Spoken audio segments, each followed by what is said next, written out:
خيرا منه زكاة وأقرب رحما وأما اليتيمين في المدينة وكان تحت لهما وكان أبوهما صالحا. Vendredi midi, à la grande mosquée de Dakar. Selon la coutume, la majorité des musulmans se rend au sanctuaire pour participer à la principale prière de la semaine.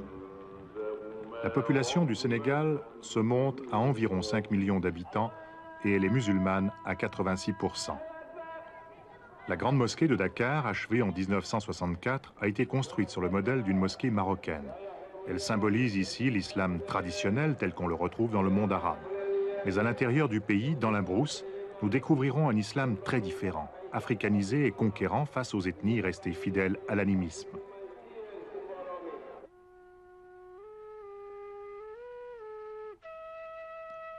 Au sud du pays, la Casamance.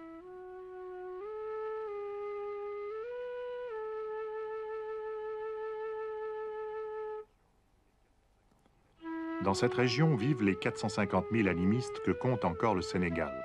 Leur religion repose sur une structure tribale de la société qui résiste mal aux assauts du monde moderne et à la scolarisation. Dans ce village animiste en pleine brousse, les habitants n'ont que peu de contact avec le monde extérieur. Pour l'animiste, les esprits se manifestent par l'intermédiaire de fétiches qui tirent leur efficacité d'une force vitale qu'il faut recharger périodiquement par des sacrifices sanglants, généralement de poulets. Et le féticheur est avant tout un sacrificateur, mais en même temps, il demeure un paysan qui vit de la terre et récolte son vin de palme.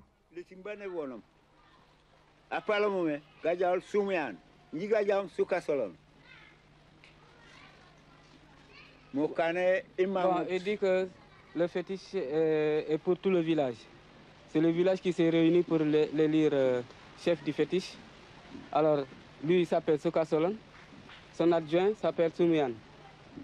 D'où ils sont chargés pour la consultation du fétiche. Ce fétiche dressé sur la place du village, près de l'arbre à palabres, a pour fonction de protéger les habitants des mauvais esprits, des calamités et des sorciers.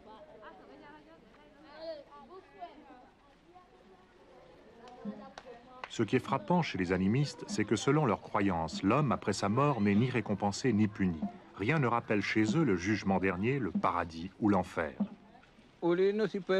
Ce féticheur nous confirme qu'il ne sait pas ce que veut dire le paradis. Cette vie meilleure que promet le paradis est une notion qui séduit de nombreux jeunes d'origine animiste.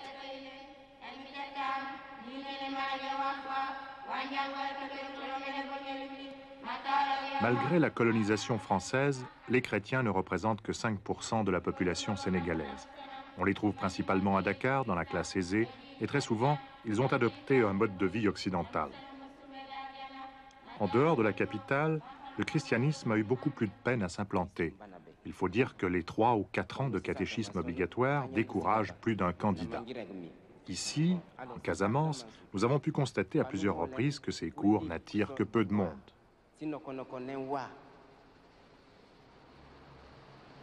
En Afrique noire, le christianisme est marqué d'une tare qui sera longue à effacer. Il est venu avec le colonisateur. Et l'exacerbation actuelle du nationalisme conduit les jeunes à rejeter ce qui vient ou ce qui semble venir d'Europe.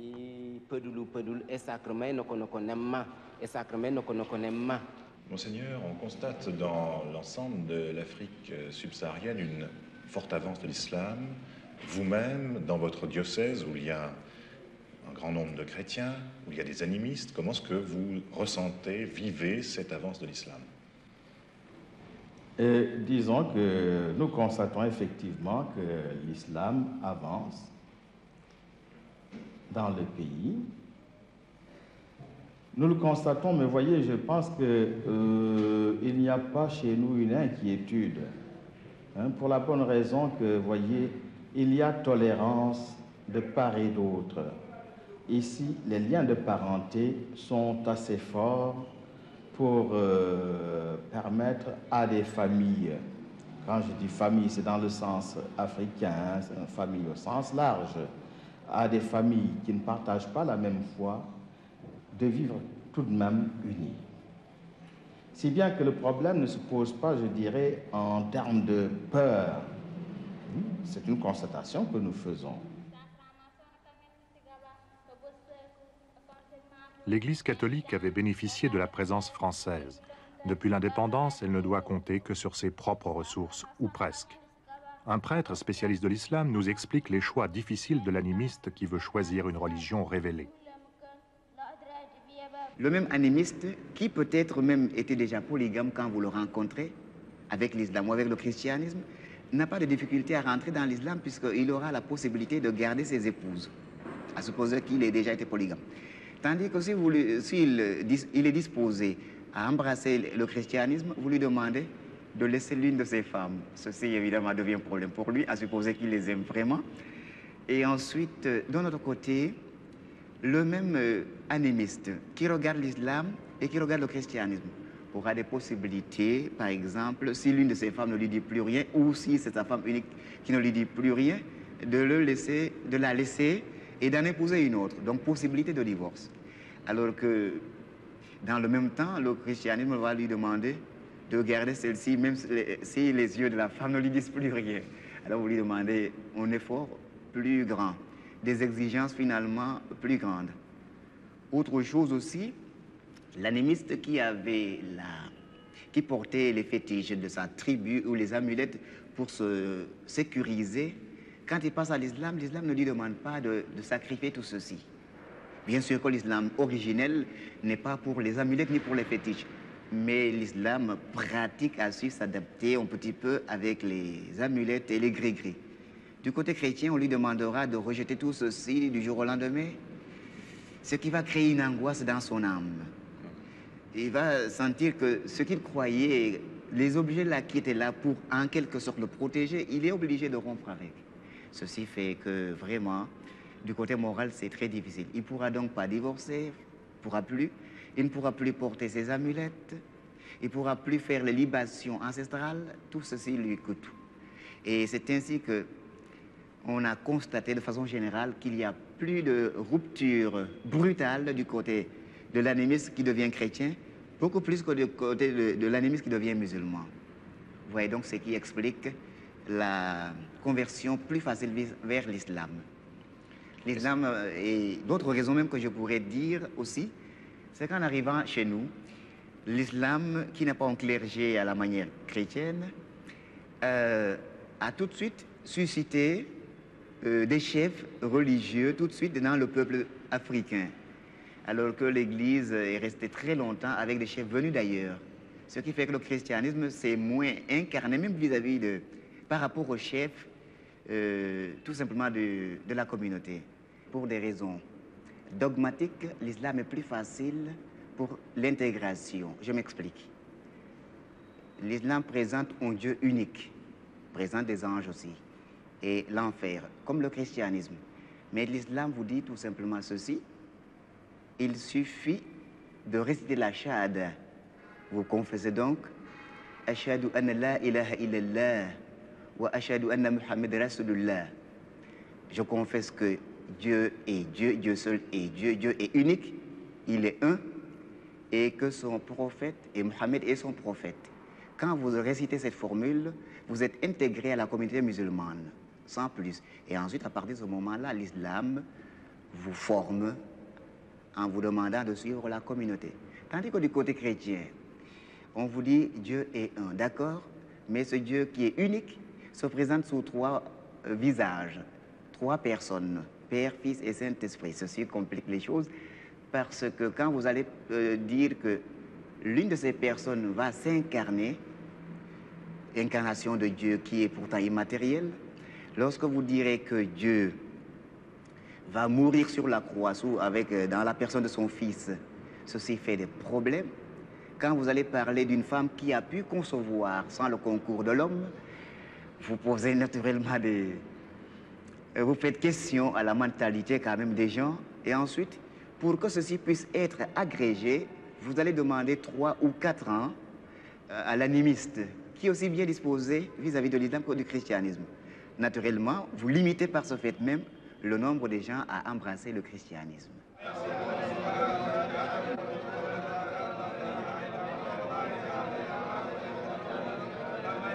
Vendredi, 9 h, la lecture du Coran à Darul Khairi, un village de Brousse de 400 habitants. La population est entièrement musulmane.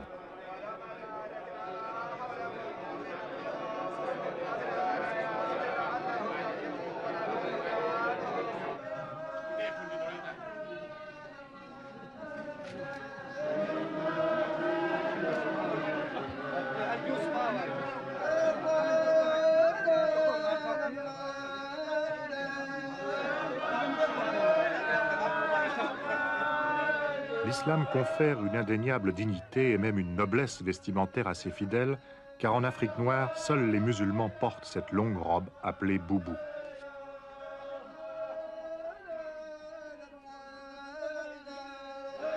Une des caractéristiques de l'islam noir est que chaque croyant appartient à une confrérie. Il y a 4 grandes confréries au Sénégal. Chacune d'entre elles propose à ses fidèles une voie de salut qui lui est propre. De même, chacune a ses propres rites. L'essentiel du rituel consiste en litanies incantatoires comme celle-ci. Ces litanies, répétées souvent pendant des heures, ont pour but de libérer l'âme du corps et permettre aux croyants de se trouver en présence d'Allah. Cette appartenance à une confrérie, ces litanies, tout cela correspond à ce qu'était l'islam primitif des débuts de l'ère musulmane.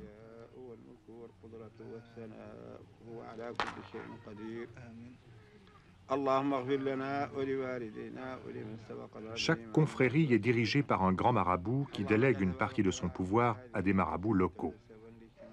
Le marabout est un chef religieux qui est vénéré et écouté comme un saint. Son pouvoir n'est jamais contesté puisqu'il lui vient d'Allah. Pour ces paysans pauvres, l'exaltation religieuse leur permet d'oublier la misère quotidienne. Grâce à leur marabout, ils communiquent avec l'univers et se laissent envahir par une grande sérénité.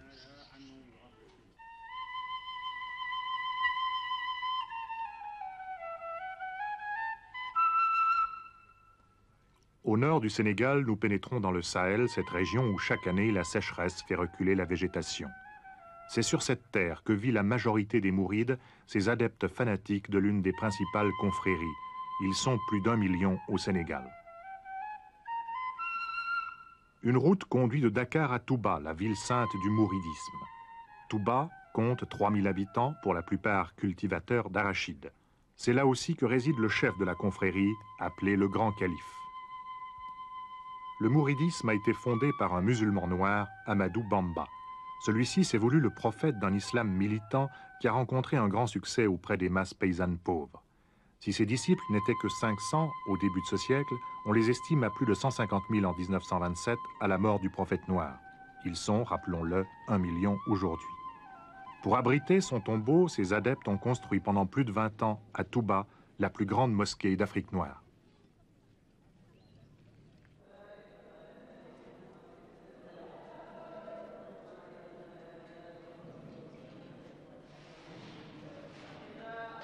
C'est là que repose Amadou Bamba. Son catafalque est recouvert d'un linceul sur lequel on peut lire des versets du Coran écrits en lettres d'or. Toute l'année, des mourides défilent ici pour implorer la bénédiction de leur saint.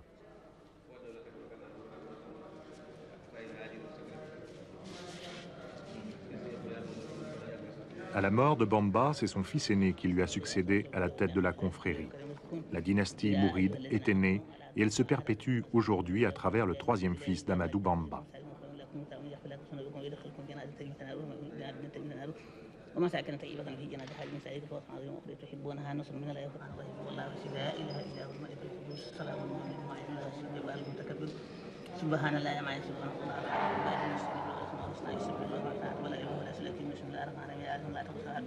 Une part du succès de la confrérie mouride doit être attribuée au fait qu'Amadou Bamba a été un symbole de la résistance à la colonisation française. L'administration coloniale l'a déporté au Gabon pendant 7 ans et pendant 5 ans en Mauritanie. On lui reprochait d'être un fanatique xénophobe rassemblant autour de lui tous les mécontents. Ses séjours dans les prisons coloniales ont contribué à faire de lui un héros et un saint.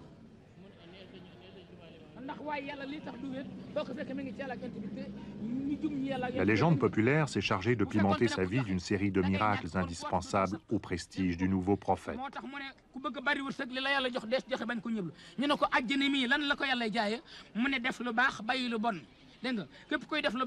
Et tous les jours, devant la mosquée de Touba, les conteurs d'histoire racontent inlassablement, malgré la chaleur, les aventures d'Amadou Bamba.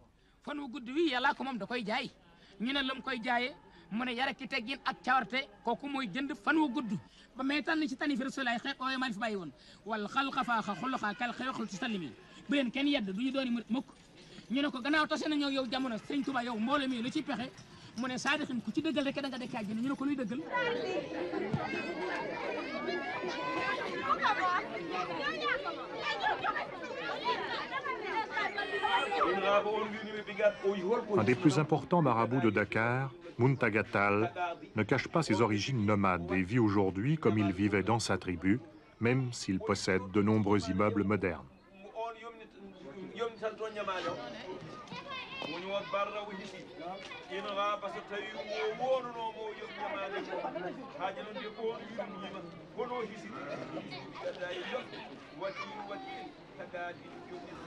Entre deux lectures saintes, il reçoit des notables qui viennent lui demander conseil ou régler quelques affaires importantes.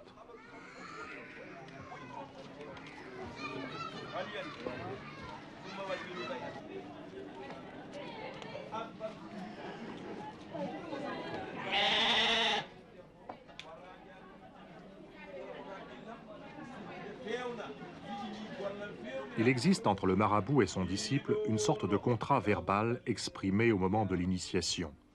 Le postulant s'engage à obéir à son marabout, à s'abandonner à sa volonté et à ne rien lui cacher de ses écarts.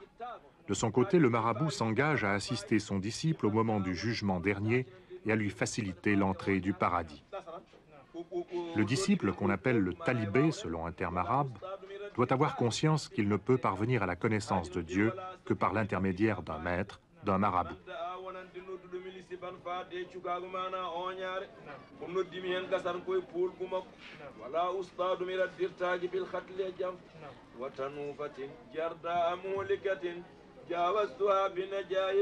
Le marabout exerce sur ses disciples un pouvoir charismatique qu'on appelle la baraka. Ce mot arabe signifie bénédiction.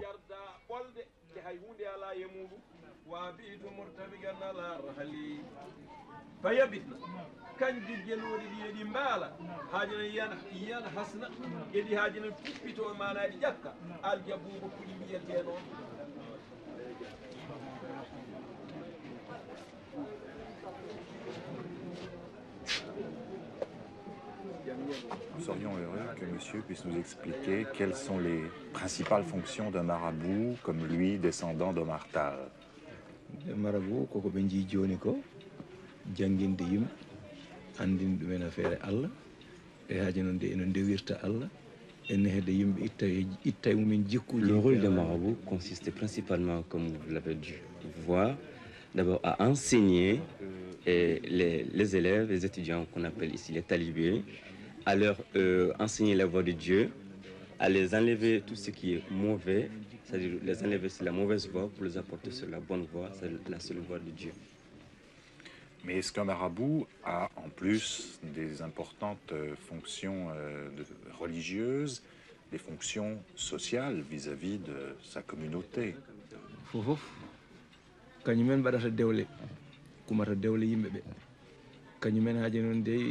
rôle consiste en fait dans la société à célébrer le mariage d'une part et d'autre part lors des baptêmes à baptiser, mais tout ceci dans un esprit totalement désintéressé.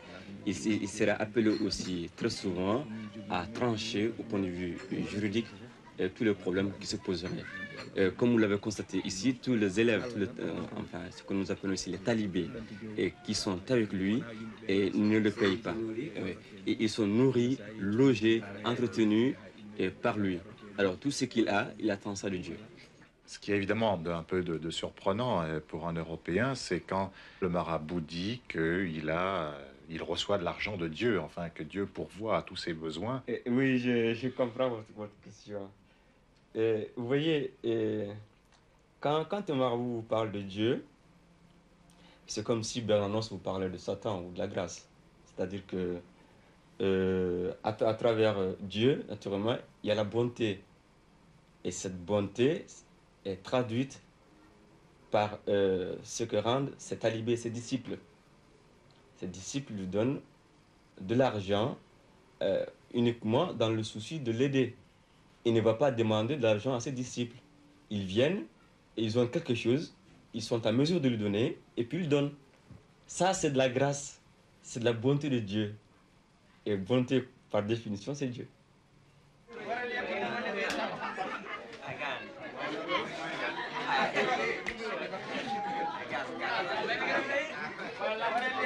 Certains marabouts ne craignent pas de solliciter cette bonté de Dieu et ils s'écartent plus ou moins consciemment de l'orthodoxie musulmane.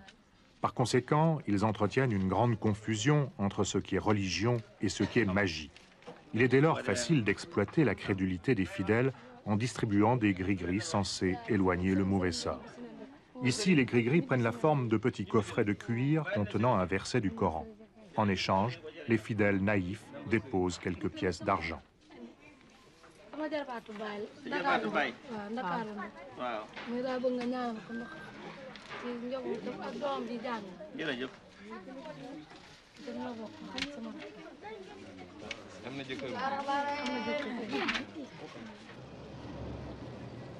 Pour beaucoup d'Africains musulmans, il est tout à fait évident qu'un bon marabout doit devenir riche.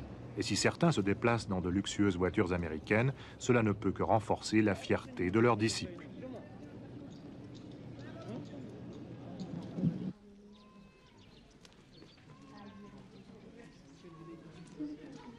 Fête exceptionnelle pour les étrangers, nous avons pu pénétrer dans la vie familiale d'un marabout mouride, Mammor Mbaké.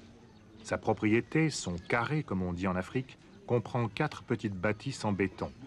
Il vit là avec ses 3 femmes et ses 13 enfants. Petit-fils d'Amadou Bamba, Mammor est très vénéré et reçoit de nombreux visiteurs. Les séances de palabres durent des heures devant une tasse de thé.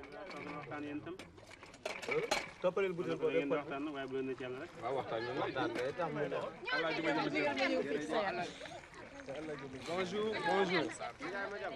Ce matin, c'est moi, Mourou Gueye, qui venais ici à Darussalam.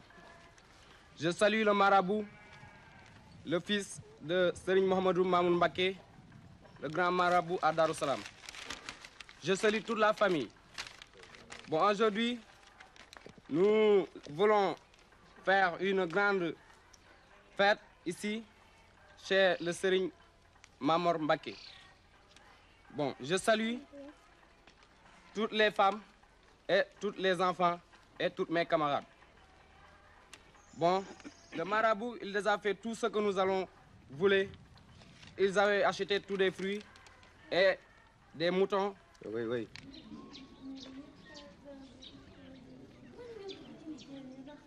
Abdoulaye, comment as-tu choisi Serigne Mammor Mbaké comme marabout? Je l'ai connu par l'intermédiaire de mon père, qui m'avait déjà fait la proposition. Mais en ce moment, je ne pouvais pas faire le choix parce que mon âge ne me permettait pas de remplir les conditions dans lesquelles on devait choisir son marabout. C'est à quel âge que tu as fait ton choix? Quand j'ai eu 20 ans, j'ai choisi Mammor pour qu'il devienne mon marabout. Qu'est-ce que ça signifie pour toi d'avoir un marabout? Tu vis à Dakar, ton marabout vit près de Touba.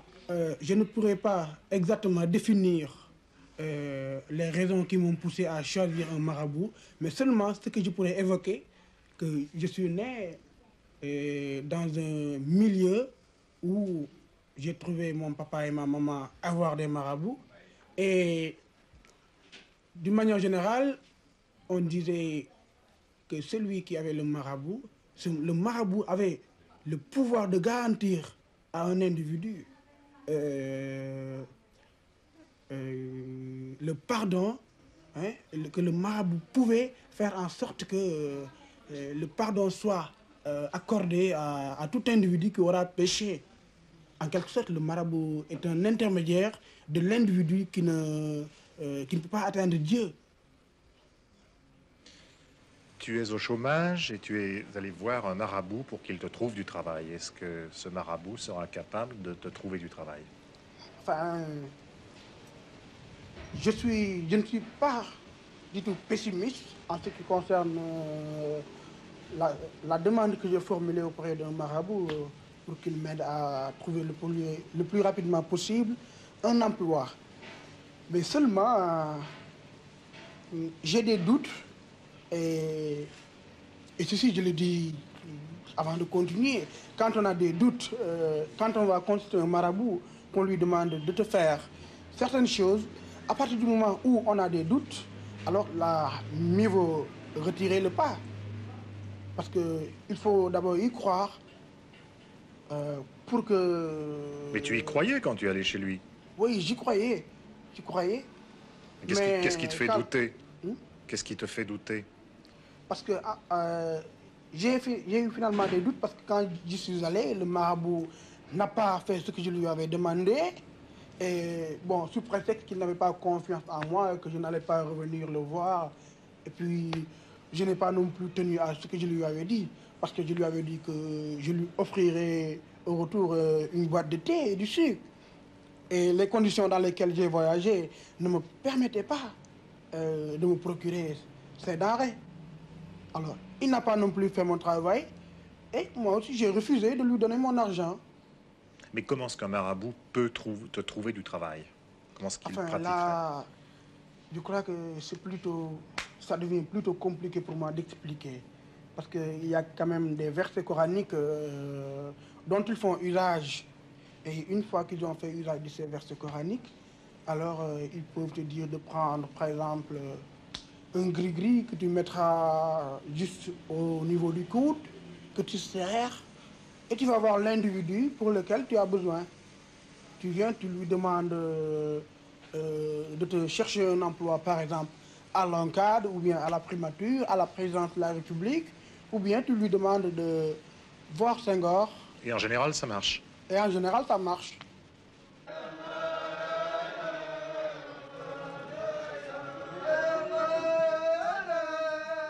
Quel que soit notre scepticisme d'Européens, il faut bien reconnaître que, pour l'homme de la brousse, le marabout remplit une fonction analogue à celle de la sécurité sociale.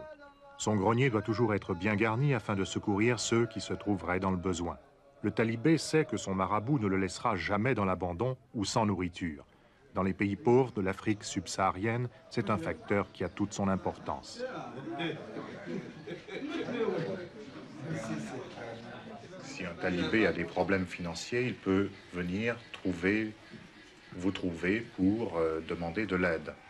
Bien sûr, ako nintra fana makoyro fana ita fana nakarola ni misal to talbe haji soto fasi akanano e kanne ifana ya makoy wo hajo la karam kay ha pay kanaja pay ni semene fam lungo no mori bena kam pour min do mala ba so don ke makoy do ko la lolin ko lolida lolin ci do mo ko di ni min jaxalta fana lafta musu tala avant ko so la sinan kan sa ko ñinde ma sa de en principe ça se passe exactement comme ça quand le talibé a des dépenses à faire et qui dépasse ses limites, il vient le consulter et lui procure certainement parfois des denrées, parfois de la nourriture, parfois même s'il y a lieu de l'argent, ne serait-ce que pour l'aider. En contrepartie, le disciple a des obligations. Chaque paysan doit consacrer en principe un jour de travail par semaine, le mercredi, à cultiver les terres de son marabout.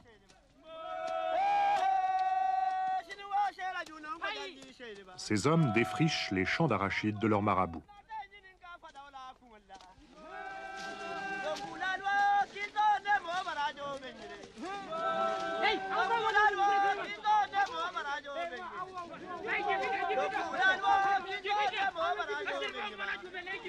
On peut estimer que le travail exigé ne dépasse pas, au total, 100 heures par année. Pourtant, cela suffit pour permettre à la hiérarchie maraboutique d'exister sans participer à la production et de former un groupe privilégié, une aristocratie foncière.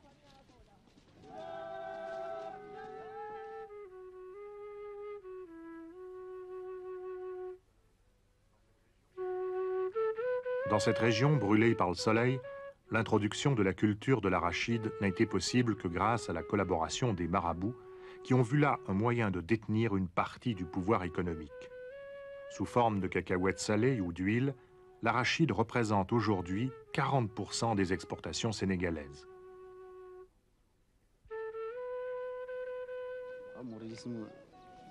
Pour parvenir à leur fin, les marabouts ont dû mettre au point une idéologie du travail. Selon le neveu et porte-parole du grand calife Mouride, Mahomet a dit « Travailler pour faire vivre les siens équivaut à la prière et à l'adoration de Dieu ». Ainsi, pour les Mourides, le travail est un acte religieux. Leur fanatisme a été utilisé par les marabouts pendant des années pour lancer les paysans à l'assaut de terres en friche.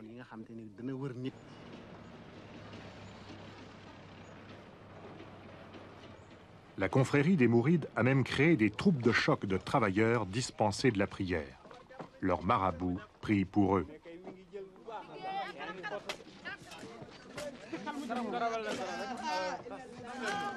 Pour appliquer sa réforme agraire, le président Senghor s'est vu contraint de faire appel à la collaboration des marabouts. En échange, il leur a confié le contrôle des coopératives agricoles qui constituent la pierre angulaire de la réforme. La coopérative achète la production du cultivateur d'arachide pour le compte de l'État. Mais c'est généralement le marabout qui avance l'argent dont le paysan a besoin pour vivre en attendant d'avoir vendu sa récolte. De cette manière, le marabout contrôle tout le système de production. En outre, comme chaque marabout dépend de sa confrérie, celle-ci peut dès lors s'affirmer comme une véritable puissance économique, un État dans l'État. Si on prend le contexte sénégalais, les marabouts, malgré eux-mêmes, jouent un rôle qui ne reste pas simplement religieux.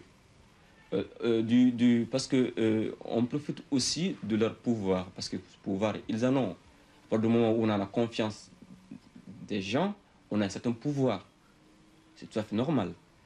Et pour essayer de les imbriguer dans des tentatives plus ou moins politiques. Ça existe, il ne faut pas s'en cacher. Alors, donc, ils risquent de jouer, et ils jouent, certains marabouts jouent ce rôle politique. Hein? Aussi bien que le clergé a joué le rôle politique en Europe. Et je crois que c'est la même image. Nous sommes à peu près à cette... ça correspond à peu près au Moyen-Âge européen, plus ou moins, le rôle que jouent actuellement nos marabouts ici. Les chefs religieux musulmans peuvent, rien que par un appel radiodiffusé, réunir le même jour, en un endroit quelconque du Sénégal, plus d'1 million de personnes. Des gens venant de Dakar, de Paris, de New York, des délégations viendraient. Alors il y a donc 3 positions adoptées vis-à-vis de la religion. La première consiste à dire « Oh, la religion, nous sommes un pays laïque, on ne s'en occupe pas. » Le chef politique au Sénégal qui fera ça ouvertement, il creuse sa tombe. La deuxième solution, c'est de dire bah, « Je vais m'en servir. Je vais les manipuler jusqu'au jour où eux, ils se réveilleront et vous manipuleront dans des conditions que vous n'avez pas choisies. » La troisième solution, c'est la nôtre. On s'insère là-dedans, on vit avec eux, on en est sorti. Parce que nous avons été en Occident, on nous a mis d'autres idées dans la tête, on y revient tranquillement, nous ne sommes pas dépaysés. Bien sûr, il y a beaucoup de collègues, de citoyens et de Sénégalais qui ont choisi la religion chrétienne. Et la religion chrétienne, elle véhicule quoi? Elle véhicule des valeurs judéo-chrétiennes transmises par Rome, adoptées par l'Occident, amenées ici. Bon. Peut-être un siècle, il y a un siècle, peut-être il y a un siècle et demi. Ils y croient. Bon, tant mieux. Ça cadre avec le genre de vie qu'ils se proposent de mener. Ça va très bien. Moi, je dis que la majorité des Sénégalais étant musulmans, ces valeurs importées de l'Occident leur sont étrangères. Il est vrai qu'aucun chef d'État ne pourrait gouverner le Sénégal sans l'appui des confréries, ou tout au moins sans leur bienveillante neutralité. Le président Senghor, qui est catholique, a toujours su habilement consulter les grands marabouts et obtenir leur soutien grâce à des crédits distribués à bon escient.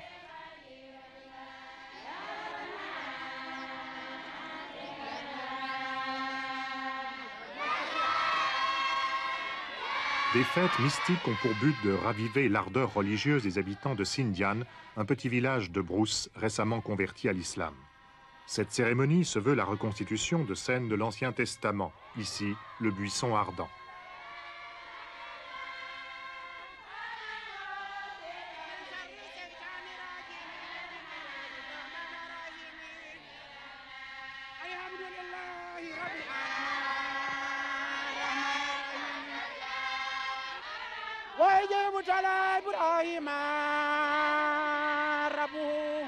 بكلمات فاتمهن قال إني جايك للناس إماما قال من جريتي قال لا ينال وهدي ظالمين.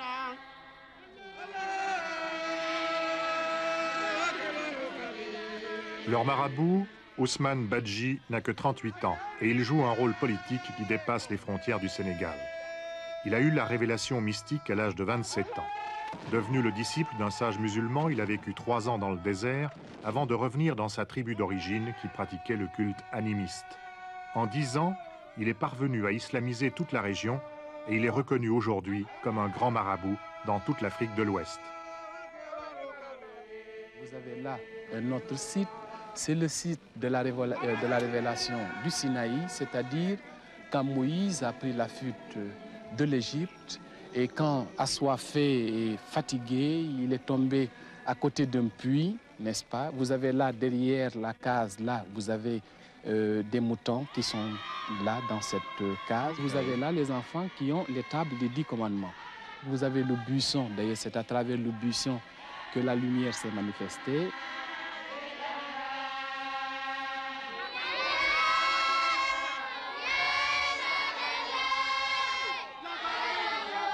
Et quand je suis venu ici, c'était une place qui était considérée comme une place divine. La première des choses que j'ai faites, la destruction des fétiches. Mais en laissant des traces quand même, pour l'histoire et pour l'avenir. En démontrant que l'homme qui va, en quelque sorte, découper une branche et faire de cette branche une idole, ne veut pas parler de l'arbre, tant bien de l'idole. Il veut transcender à travers cette idole-là pour atteindre en quelque sorte l'infini, cette révélation qui lui reste inexpliquée. Et voilà pourquoi nous avons créé ce monument où nous avons enterré les fétiches. Ce site représente en quelque sorte, si vous voulez, le concept global de l'univers libre d'une part et d'autre part de ce qui nous reste caché dans les cieux. Et que ça soit européen, que ça soit hindou, que ça soit chinois, que ça soit n'importe quelle race, la race a besoin de transcender et à travers sa conception, elle peut transcender à travers une église, à travers une mosquée, à travers un arbre, à travers un buisson.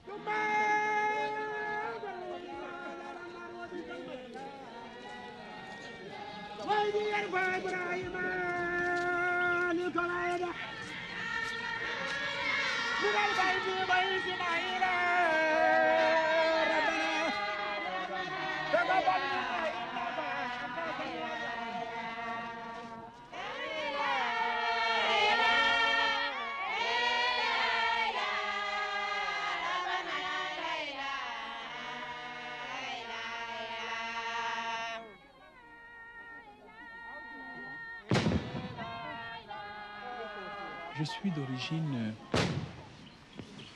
de l'ancienne dynastie du Gabou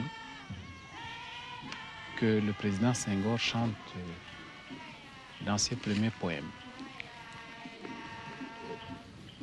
C'est une dynastie qui a des origines qui viennent de l'Égypte.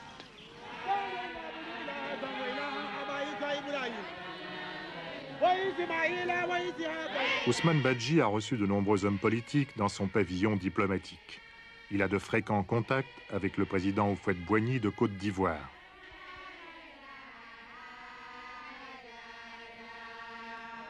Senghor est lui-même venu chercher son appui lors de la dernière campagne présidentielle. Badji prétend être à l'origine de la réconciliation entre la Guinée et le Sénégal. Il a soutenu aussi des mouvements de libération marxistes en Guinée-Bissau et en Angola. Est-ce qu'on peut dire que vous êtes devenu un grand marabout, mais en même temps, vous êtes plus que ça? Enfin, comment est-ce qu'on peut vous définir maintenant? Il me sera difficile de me préciser d'une part, et d'autre part, je laisse à l'histoire, n'est-ce pas, le soin de déterminer ou de donner l'appellation de l'homme que suis-je. En quelque sorte, ce que je fais était une révolution individuelle, personnelle, mais qui m'a dépassé, qui finalement s'est traduite à travers la révolution collective et la révolution de notre société elle-même. Est-ce que vous vous considérez vous-même comme un grand marabout? Je refuse le nom du marabout, mais plutôt comme un homme qui est au service des aspirations profondes, n'est-ce pas, des autres hommes. Parce que dès le départ de ma révolution, ce que j'ai tenu justement à insérer dans mon propre évolution, c'est que je mettais l'homme au-dessus de la religion et au-dessus de tout. Donc tout commence pour moi par l'homme et tout se termine pour moi par l'homme. Mais pour les gens de votre région qui vivent dans ces villages, qui êtes-vous pour eux, un chef religieux? Non seulement ils me vénèrent, ils vont même au-delà de cette vénération, c'est-à-dire ils ont un esprit fanatique, si vous voulez bien. Mais moi, personnellement, je ne tiens pas compte, n'est-ce pas, de la considération qu'ils peuvent porter. C'est des aspirations du peuple, ils peuvent le penser, ils peuvent agir méthodiquement à travers ce qu'ils pensent. Mais ce qui est important pour moi, c'est que je reste toujours l'homme, c'est-à-dire au service des aspirations profondes de l'homme et de la société. Non pas une société localisée telle que le continent, mais dans un concert de l'univers libre, comme je l'ai appris dans le désert. Pour lutter contre l'influence de l'islam confrérique, certains pays arabes, comme la Libye et l'Arabie saoudite, soutiennent financièrement un courant réformiste chargé de diffuser un islam plus orthodoxe. Cet institut islamique en pleine expansion forme 300 étudiants. Et actuellement, 700 Sénégalais poursuivent leurs études dans des universités arabes, principalement au Caire.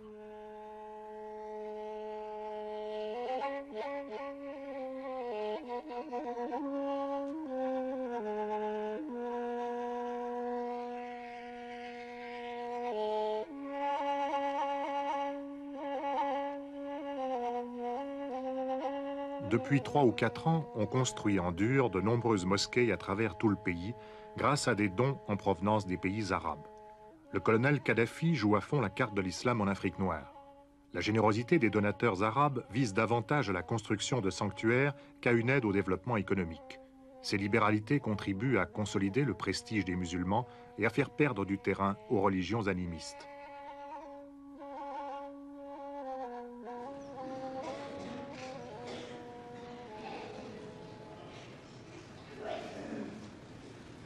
L'islam exprime une volonté de vivre ensemble. C'est pourquoi il entre de plein pied dans la société africaine traditionnelle qui accorde une place prépondérante à l'organisation communautaire.